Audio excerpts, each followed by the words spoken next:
ஒரு கிராமத்தில் வாழும் ஒரு பால் வியாபாரி தினமும் பால் விற்கும்போது அதில் ரகசியமாக தண்ணீர் கலந்து மக்களை ஏமாற்றி வருகிறான்.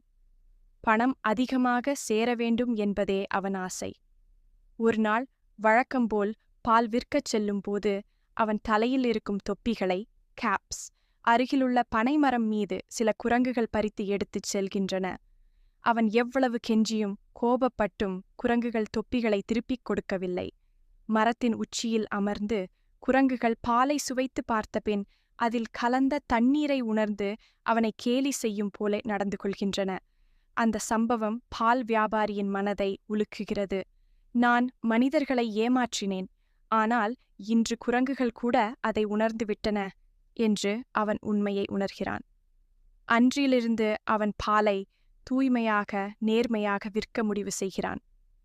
நேர்மை இல்லையெனில் இயற்கையும் மிருகங்களும் கூட நமக்கு பாடம் கற்பிக்கும் என்ற அழகான கருத்துடன் கதை முடிகிறது.